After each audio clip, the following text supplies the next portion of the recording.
নমস্কাৰ নিউজৰ বাতৰিলৈ স্বাগতম জনাই ষ্টুডিঅ'ৰ মজিয়াত মই উৎপল দাস চাহক আজিৰ বাতৰি তিতাবৰত অসম চৰকাৰৰ সাংস্কৃতিক পৰিক্ৰমা বিভাগৰ উদ্যোগত তিতাবৰ সমজিলাৰ প্ৰশাসন আৰু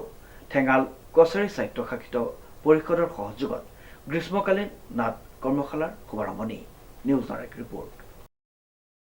অসম চৰকাৰৰ সাংস্কৃতিক পৰিক্ৰমা বিভাগৰ উদ্যোগত তিতাবৰ সমজিলাৰ প্ৰশাসন আৰু ঠেঙাল কছাৰী সাহিত্য শাখিত পৰিষদৰ সহযোগত নতুন প্ৰজন্মৰ মাজত সুপ্ত হৈ থকা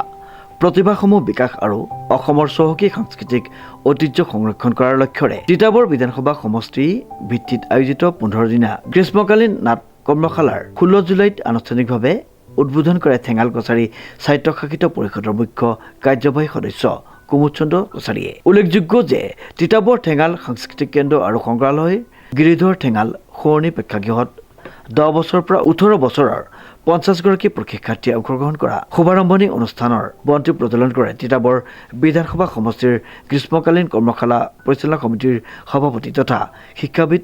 দিব্যকমল মজুমদাৰে ঠেঙাল কছাৰী সাহিত্য শাখিত পৰিষদৰ কাৰ্যবাহী সদস্য শ্যামল কৃষ্ণ বৰাই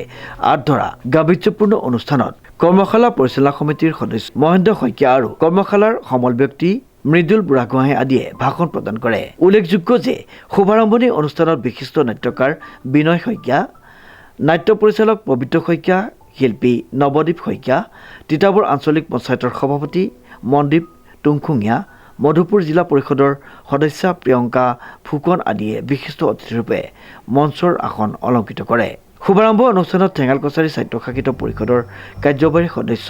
বিপুল কছাৰীসহ বন্তি শইকীয়া পূৰ্ণ বৰা অচিন্ত শইকীয়া আদি পাৰিষদবৰ্গৰ লগতে বহু কেইগৰাকী বিশিষ্ট নাট্যশিল্পী তথা সাংস্কৃতিক কৰ্মী আৰু বিভিন্ন প্ৰান্তৰ প্ৰশিক্ষাৰ্থীসকল উপস্থিত থাকে পৰিক্ৰমা মন্ত্ৰালয় আছে সেই মন্ত্ৰালয়ে আমাৰ অসমৰ প্ৰত্যেকটো সমষ্টিত আমাৰ এই গ্ৰীষ্মকালীন যি ছাত্ৰ ছাত্ৰীসকলৰ যি বন্ধ আছে সেই বন্ধত ছাত্ৰ ছাত্ৰীসকলৰ বাবে যুৱক যুৱতীসকলৰ বাবে কিছু কৰ্মশালা আয়োজন কৰিছে নাট হওক সংগীত হওক বা অন্যান্য কিছু যোগ হওক কেৰাটে এনেকুৱাবিলাক কৰ্মশালা আয়োজন কৰিছে আমাৰ তিতাবৰ সমৰ জিলাতো আমি নাট্য কৰ্মশালা আয়োজন কৰিছে আমাৰ তিতাবৰৰ যি কালচাৰেল ডিপাৰ্টমেণ্ট আছে সমৰ জিলা আয়ুক্তৰ লগ লাগি আৰু ঠেঙাল কছাৰী সাহিত্য শাখিত পৰিষদৰ ইয়াত সহযোগিতা আগবঢ়াইছোঁ আমাৰ তিতাবৰ সমজিলাৰ যিখন কমিটি আছে যিখন পৰিচালনা সমিতি আছে এই কৰ্মশালাৰ তাৰ কৰ্মশালাৰ অধ্যক্ষ আছে আমাৰ তিতাবৰ নন্দনাথ শইকীয়া মহাবিদ্যালয়ৰ উপাধ্যক্ষ মোৰ শ্ৰদ্ধাৰ শিক্ষাগুৰু দিব্যকমল মজুমদাৰ ছাৰ তেখেতসকলে আমাক কিছু দায়িত্ব অৰ্পণ কৰিলে ঠেঙাল কছাৰী সাহিত্য শাখিত পৰিষদৰ কিছু আয়োজন কৰিব লাগে গতিকে আমি তেখেতসকলৰ লগত সহযোগ কৰি আজি নাট্য কৰ্মশালা আৰম্ভ কৰাইছোঁ ইয়াত আমাৰ 50জনৰ ছাত্ৰ ছাত্ৰীয়ে যদি উপস্থিত হৈছে নাট্য কৰ্মশালা ইতিমধ্যে আৰম্ভ হৈছে আমি আশা ৰাখিছোঁ যে আমাৰ অসম চৰকাৰে যি ব্যৱস্থা কৰিছে ছাত্ৰ ছাত্ৰীসকলক এই নাট্য কৰ্মশালা আয়োজন কৰি বা অন্যান্য কৃষ্টি সংস্কৃতি বা সংগীত অন্যান্য যি কৰ্মশালা আয়োজন কৰিছে তাৰ বাবে শিশুসকল যথেষ্টখিনি উপকৃত হ'ব আৰু আমি অসম চৰকাৰক তাৰ বাবে ধন্যবাদ জ্ঞাপন কৰিছোঁ সাংস্কৃতিক মন্ত্ৰালয়কে প্ৰমুখ মাননীয় মুখ্যমন্ত্ৰী মহোদয়ক আৰু আমি যৎপৰোনাস্তি আছে চেষ্টা কৰিছোঁ এইটো 15 দিনীয়া কৰ্মশালাত সকলোখিনিতো শিকিব নোৱাৰে কিন্তু আৰম্ভণিটো হওক আমাৰ ছাত্ৰ ছাত্ৰীসকলক উঠি অহা প্ৰজন্মই যাতে এই কৰ্মশালাৰ দ্বাৰা কিছু উপকৃত হ'ব পাৰে তাত আমি যথেষ্টখিনি সহযোগিতা আগবঢ়াইছোঁ অসমৰ 126টা সমষ্টিত মাননীয় মুখ্যমন্ত্ৰী মহোদয়ে সাংস্কৃতিক মন্ত্ৰালয়ৰ যোগেদি সৰু সৰু কণ ক্লাছ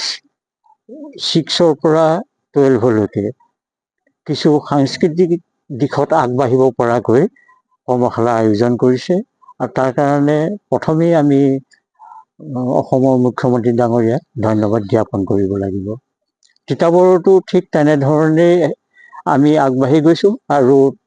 চাৰ্কুলাৰ মতে যিকেইটা বিষয় সন্নিৱিষ্ট কৰা আছে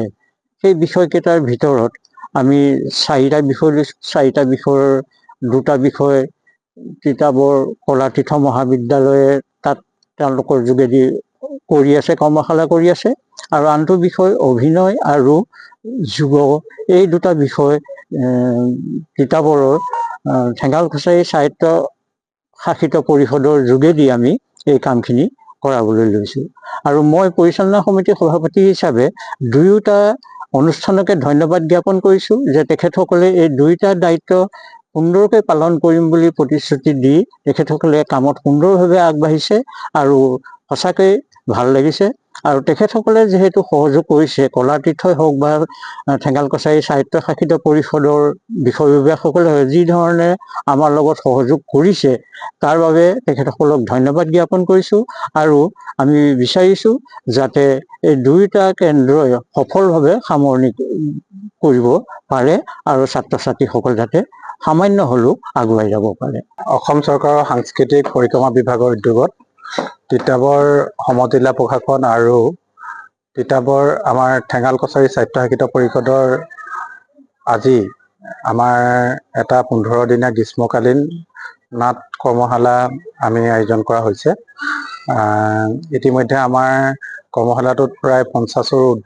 50তকৈ বেছি ছাত্ৰ ছাত্ৰীয়ে অংশগ্ৰহণ কৰিছে। আজি শুভ আৰম্ভণি অনুষ্ঠান।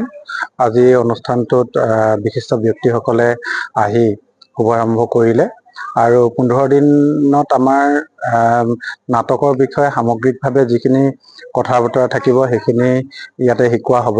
আৰু এই ক্ষেত্ৰত যিটো ইনিচিয়েটিভ লৈছে অসম চৰকাৰে সাংস্কৃতিক পৰিক্ৰমা বিভাগৰ যোগেদি,